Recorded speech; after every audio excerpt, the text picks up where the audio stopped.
Allez, salut à tous. Alors la nouvelle vidéo, nouvelle chronique d'aujourd'hui, c'est le sujet du moment, puisque vous le savez, il y a un gros procès en cours avec une jeune demoiselle qui s'appelle Claire Géronimi, qui s'est fait agresser par un OQTF. Et donc, je voulais vous en parler parce que, encore une fois, et c'est ce que je dénonce depuis des années avec la réelle vie du terrain, on a affaire à des individus qui sont connus, reconnus pour des faits similaires et pourtant qui nous sont laissés dehors. C'est parti, on en parle.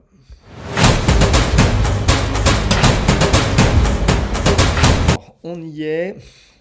Je mets directement le post, hein. Là, c'était de Bastion. Donc, je vais être obligé d'employer des mots qui vont remplacer certains mots pour éviter d'être bloqué par YouTube. Tiens, d'ailleurs, pour répondre, j'ai toujours quelqu'un qui me dit on a un problème avec des petits bruits. J'ai trouvé ce que c'était. Au bout de la 5e vidéo, j'ai trouvé. C'est pas mes bracelets, je les avais enlevés. C'est pas mon téléphone parce qu'il fait pas de bruit. C'est ces bagues-là qui ne me lâchent jamais. Sauf quand je fais du bateau ou quand je fais du MMA. Mais sinon, quand je m'entraîne en muscu, je les garde. Je vais l'enlever et il y aura plus ce petit bruit derrière clic-clic là. Voilà, on va être mieux. Alors, je peux toucher mes mains sans faire de bruit, c'est quand même magique. Alors là, on va y venir. Alerte info de Bastion. Jordi G, son prénom. Agresseur d'origine centrafricaine. A agressé, alors je passe le mot, Claire Géronimi, mais tu as compris que c'est le mot viol, voilà, et la suite. Et une jeune femme prénommée Mathilde, je vais te raconter après qui c'est, était visée par 3 OQTF et déjà condamnée à 12 reprises. 3 OQTF et condamnée à 12 reprises. Voilà aujourd'hui où on en est dans notre pays. C'est ça le vrai drame. C'est-à-dire que on trouve bien les individus, on sait qui ils sont, on sait ce qu'ils font, et pourtant on nous les laisse dehors. Comme je le dis dans mon livre à plusieurs reprises, on nous les laisse tous dehors. C'est bien notre drame. Alors, je vais agrandir, je vais être obligé de flouter, hein, tu t'en doutes, parce que sinon ma vidéo va être strikée direct. Donc je vais flouter les mots, mais en tout cas, je te les lis. Durant le procès qui a débuté aujourd'hui, il adopte une attitude honteuse face aux victimes. Il a expliqué avoir violé ces 2 femmes car il ne pouvait pas s'en empêcher. Est-ce que tu entends bien les propos du mec? Alors encore, hein, écoute-moi, les propos du mec, tu sais, des fois on m'emmerde avec ça, mais bon, je te remets sa tête en fait. Sa tête, regarde sa tête en fait. Tu vois, moi je vois là, ici, là, tu vois, cet endroit-là. Là. Ça se voit qu'il y a un problème. Tu peux dire ce que tu veux, tu peux, voilà. Ça se ressent. Regarde là, celle-là, là. Regarde comment il regarde avec sa capuche et tout. Il y a un problème qui se voit direct. En fait, moi, un type comme ça, je sais aussitôt qu'il ne pourra pas rentrer dans la boîte de nuit, tu vois. Je fais toujours ce rapprochement-là, mais quand on ne peut pas rentrer dans une boîte de nuit, la vraie question, c'est est-ce qu'on peut rentrer dans un pays? Mais ça, le mec pue l'embrouille, en fait. Ça se voit qu'il pue l'embrouille. Donc bref, je reviens sur mes propos et j'essaye de pas trop m'énerver sur ces vidéos YouTube. Hein. Je suis plus énervé sur X. Voilà, on est plutôt ici pour échanger et puis avoir une conversation entre nous tous parce que sachez que je lis vos messages. Hein. À certains d'ailleurs, si vous avez remarqué, j'y réponds. Alors je dis la suite. Durant le procès qui a débuté, comme je te l'ai dit tout à l'heure, il adopte une attitude honteuse face aux victimes. Il a expliqué avoir ces 2 femmes, car il ne pouvait pas s'en empêcher. Bref, devant le président de la cour, il affirme avoir de gros besoins sexuels et de se je passe le mot, 10 fois par jour. Est-ce que tu te rends compte? 10 fois par jour. Le mec a besoin, dans le tribunal, de se vanter de ça parce que pour lui, ça, c'est une fierté. Mais le type est laissé dans nos rues. Il y a pas un juge, il n'y a pas un magistrat, je sais pas, il n'y a pas un mec à un moment donné ou une nana qui a dit non mais ce mec-là, le mettez pas dehors parce qu'en fait, c'est obligé qu'il va passer à l'acte. C'est obligé. Il faut qu'on fasse quelque chose qui fait que jamais il puisse sortir jusqu'à ce qu'on le ramène dans son pays en fait. Non, il n'y a personne. À un moment donné, il y a quand même un type qui a appuyé sur le bouton et qui a dit vas-y, on va le remettre dehors. Alors il a répondu aux questions sur son rapport aux femmes. Il déclare d'une manière surréaliste, c'est là les propos, hein, j'ai du succès avec les femmes, je n'ai pas besoin de lait, bip, je passe le mot, je suis sûr de mon charisme. Non mais attends, on va te remettre la tête du mec quand même. Le mec est persuadé d'avoir du charisme, il est persuadé d'être un beau mec et que toutes les femmes lui tombent dans les bras. Mais non, mais à un moment donné, en fait, faut dire les mots, quoi. Quand t'as une tête de creve, je dis pas le mot encore, on est sur YouTube, c'est pas comme X, hein, je peux pas dire tout ce que je pense. Mais enfin, à un moment donné, on voit, quoi. On voit, et le type se prend pour un dieu, quoi. Le type, il est persuadé que c'est le meilleur, quoi. Je te le redis encore, je n'arrive pas à comprendre. En fait, on paye des professionnels pour gérer ce genre d'individu. Il y a quand même un type qui a appuyé sur le bouton pour le remettre dehors. En fait, mais n'importe quel mec est capable de voir que ce type n'a rien à foutre dehors, en fait, quoi. Alors, je passe les détails, on continue. Il s'est également montré violent dans ses réponses face à l'avocat de Claire Géronimi, lâchant, vous savez pourquoi, en amour, on s'exprime mal parfois. Non mais le mec, il est en train de comparer son acte ignoble à de l'amour. C'est-à-dire qu'on a affaire à un vrai taré, à un type qui a conscience de rien. Il arrive d'un endroit ou d'un pays où de toute façon, là-bas, tout est possible, ça passe. Et que là, enfin je dis ça, tout est possible, non, parce qu'en réalité là-bas, quand ils sont gaulés à faire ça, on leur coupe les mains, on leur coupe les jambes. C'est les vidéos parfois qu'on peut voir sur les types qui violent ou quoi, c'est un truc de fou aussi, hein. Donc même pas en fait. C'est-à-dire que les types sont des tarés, donc comme il sait que de toute façon dans son pays probablement il aurait une durée de vie de 3 minutes, bah peut-être qu'en fait il vient en France parce qu'il sait qu'en France il craint rien. C'est peut-être plutôt comme ça qu'il faut le voir. Le type il craint rien et comme il craint rien, bah il fait ses actes ici. Il sait qu'on va pas pouvoir le ramener chez lui parce que son pays en veut pas, parce que chez nous de toute façon les OQTF, regarde, 3 OQTF, je te le rappelle, 3 fois condamné pour une OQTF. Il est toujours là. Je vais te parler d'un truc d'ailleurs à propos des OQTF. Moi j'aime bien parler des choses concrètes et du terrain et je vais te raconter une histoire. Et tout y est, quoi. C'est-à-dire qu'en fait il en a rien à foutre de l'avocat, il s'autorise à faire le malin, il choque l'audience. Enfin bref, et il y avait 2 personnes, il n'y avait pas que cette demoiselle dont on parle beaucoup, hein, Claire. Il y avait une autre jeune fille, et alors tiens-toi bien, c'est Damien Rieu qui en parle. Ça fait froid dans le dos. Écoute encore, Damien Rieu qui lui rappelle, il l'appelle ce démon, il a raison, hein, le même démon c'est pas assez, hein, a aussi, je passe le mot, violala, la fille de sa famille d'accueil où la SE l'avait placée. C'est-à-dire que le type est placé par des professionnels dans une famille, c'est-à-dire que pour être placé dans une famille, il y a des enquêtes. C'est-à-dire qu'on va passer du temps avec la personne pour voir comment il est, comment il se comporte et à quel endroit on va le mettre. En fait, dans toutes les échelles de l'organisation, tout le monde a failli. C'est-à-dire qu'un type comme ça, il a réussi à arriver dans une famille d'accueil et il a fait quoi? En fait, il a fait la même chose à la fille de la famille d'accueil. Les parents d'ailleurs ont mis un temps de fou à faire le lien avec ce gars-là d'ailleurs, hein, je le dis, c'est Damien qui le précise, mais quand tu entends ça, tu te dis non mais on vit dans quel monde?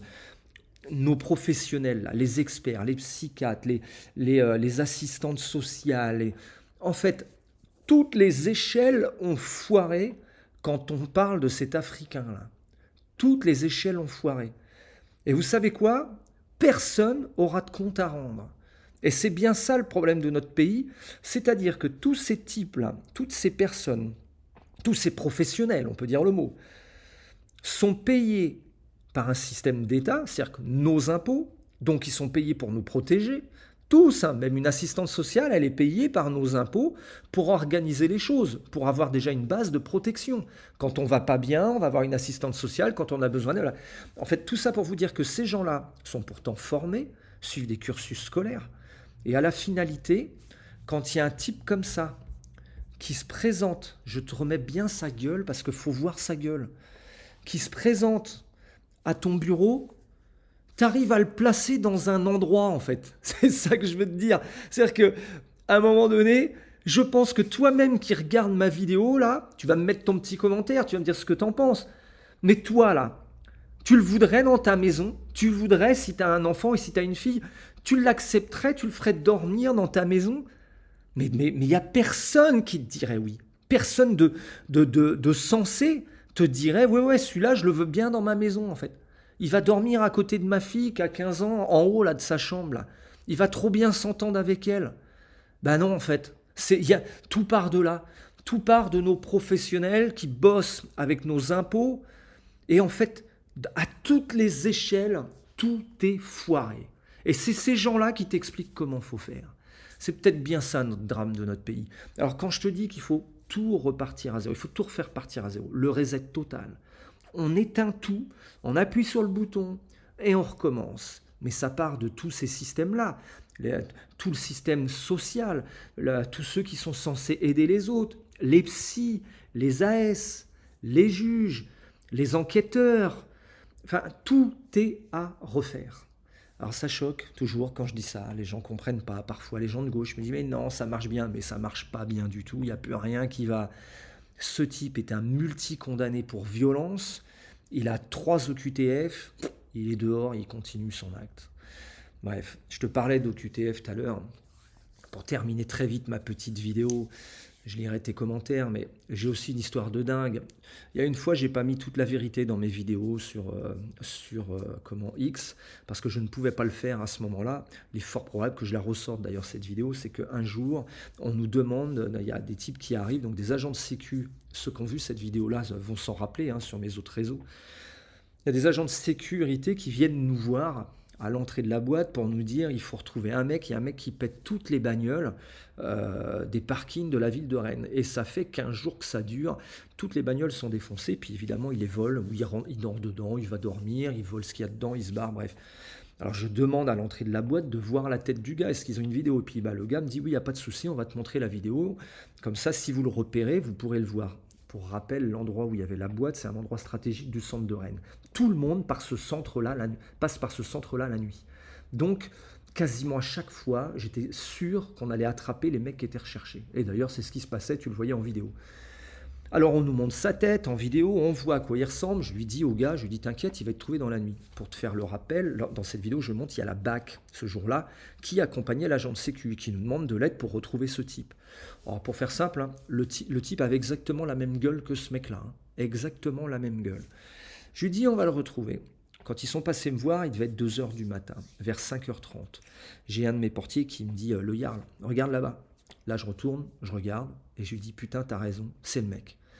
Il passe devant la boîte à 30 mètres, on le voit au loin, c'est lui. Tout le système vestimentaire y était, son blouson, son pantalon, ses chaussures, son sac à dos, qui était un sac à dos très spécifique. Je lui dis, c'est lui. Ses chaussures, c'était des claquettes avec des chaussettes blanches. Et là, je lui dis, là, l'armure, c'est bien lui, on y va. On attrape le mec, on le met au sol. La vidéo, elle était lunaire, je l'ai mise sur les réseaux.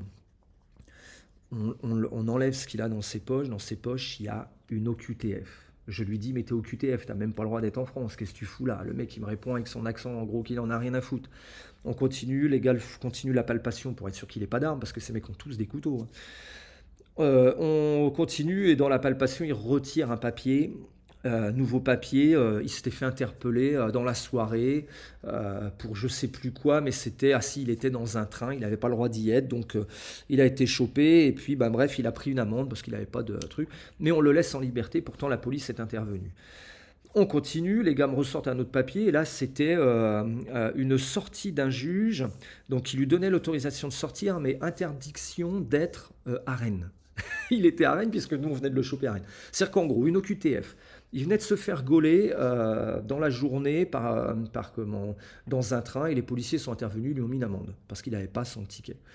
Mais il est toujours OQTF, on est d'accord, mais ça passe. Mais il s'est fait gauler quand même à Rennes, personne ne dit rien. Et puis on voit un juge quand même qui le libère, après une garde à vue, ou après non, c'était un moment en prison. Ça devait être le CRA, justement, un truc comme ça. Il finit par le libérer, mais en lui donnant l'interdiction, évidemment, d'être à Rennes. Il est à Rennes. Je suis content de mon coup. Mes gars ont fait un super boulot. On a maîtrisé le mec. Bon, il nous insulte de tous les noms, avec les Wallah et les Wesh, pour nous dire qu'on doit le relâcher. On ne le relâche pas quand même. J'appelle la BAC, et la BAC débarque. Elle arrive. Et là, je suis content. Je leur dis, les gars, c'est bon, on l'a chopé, votre gars, il va arrêter de péter les bagnoles, le voici. Très bonne nouvelle, en plus, il est au QTF, vous l'avez gaulé dans l'après-midi. Bref, je donne tout ce qu'on avait comme élément, je leur donne les papiers d'ailleurs de tout ce qu'on a. Et puis, les gars me disent, ok, ça marche et tout, ils prennent le gars, ils l'embarquent, et nous, on retourne à notre poste. Mais en partant, il y a quand même un truc où je me dis, mais merde, il y a un truc qui va pas, quoi. Ils ne l'ont pas menotté, ils n'ont pas regardé ce qu'il avait dans le sac parce que nous, on ne l'avait pas fait. Il était bloqué au sol, ils ne pouvaient pas le mettre les mains dans le sac. On savait que la police allait le faire à notre place. Nous, c'était juste l'essentiel, c'est se protéger et regarder ce qu'il avait dans les poches ou sur lui, s'il n'avait pas caché une arme qui aurait pu tuer un de mes gars. Dans le sac, aucun intérêt de le faire, ils ne pouvaient pas l'atteindre et donc la police l'aurait fait à notre place. Et là, je me dis, merde, j'ai vu les policiers partir avec. Mais ils ont même pas fouillé son sac, quoi. S'il a un truc dans le sac, c'est dangereux, quoi. Et puis bref, il est l'heure de la fermeture, tu comprends, il était 5h30, 6h, donc là on commence à fermer, les clients sortent.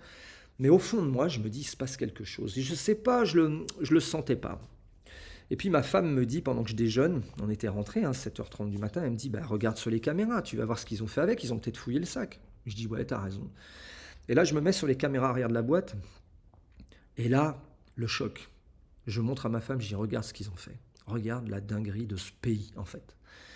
Et là, on voit les gars de la BAC à qui j'avais remis ce type, donc qu'ils recherchaient, au QTF, interdit d'être dans Rennes, comment déjà interpellé l'après-midi, bref. Et ben tu sais quoi? Alors je te jure que c'est vrai, hein, j'ai la vidéo, elle est encore dans mon téléphone, si on me traite de menteur. Je la diffuserai peut-être sur X, dans pas longtemps. Euh, et là, il lui tape dans le dos, ils n'ont pas vérifié son sac, il lui parle, on voit qu'il lui parle, ça dure franchement 10 secondes, il doit lui dire, allez vas-y mon gars, vas-y on te libère. Et ils l'ont laissé repartir, ils ne l'ont pas mis dans la voiture, ils ne l'ont pas menotté, ils ne l'ont pas embarqué. Alors quand j'ai vu ça, j'étais fou. Le matin là, j'étais fou, mais vraiment. Et je dis c'est bon, je balance, je mets la vidéo.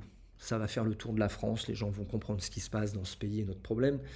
Et puis je me ravise très vite parce que ma femme me dit mais si tu fais ça, le préfet te déteste déjà, mais alors là, c'est plus détester qu'il va y avoir, c'est il va te haïr. Et effectivement, c'était mon vrai problème. C'est-à-dire que si le préfet me haïssait, j'aurais eu que des emmerdes. C'est-à-dire que les contrôles, les machins, j'étais déjà bien emmerdé parce que je les faisais chier. Enfin, je faisais chier le préfet à balancer tout ce qui se passait à Rennes. Donc évidemment, étant déjà le mec à abattre, j'aurais accéléré la situation, ce que tu peux comprendre. Alors j'ai fermé ma gueule, j'ai posté la vidéo en mentant sur la fin et en disant que les policiers l'avaient remmené puis que ça s'était terminé comme ça. J'avais coupé la fin. Alors je sais, c'est pas bien, mais à ce moment-là, j'y bossais encore et que mon boulot comptait, puisque c'était mon moyen de gagner ma vie. Et donc, bah, j'ai rien dit, j'en ai pas parlé. Donc tu vois, quand on parle des problèmes des OQTF, eh ben, quand on parle de terrain, j'ai aussi une histoire à raconter de dingue. Imagine si le type, on n'a pas fouillé son sac. Si dans son sac, il y avait une arme, un couteau, un flingue, n'importe quoi. Énervé, mais libéré par les mecs de la BAC. Ben, il revient à l'entrée de la boîte où à cette heure-là, j'avais 300, 400 personnes dehors. C'était le moment de la sortie, donc tout le monde stagnait devant la boîte. Et par vengeance, qui poignardait des mecs. Par vengeance, parce qu'on l'avait chopé avant et on l'avait remis à la police. Mais comment les policiers auraient expliqué qu'ils l'avaient libéré alors que moi, je l'avais remis à la police? Comment? Qu'on m'explique ça? Ben voilà, moi je voulais t'en parler. C'est YouTube les prioritaires sur sur cette histoire. Euh, Allez, je vais lire tes commentaires. Je te dis à la prochaine vidéo. Pour l'instant, tu as vu, je tourne à tous les 2 jours. À un moment donné, on passera à tous les jours. Le Jarl te salue.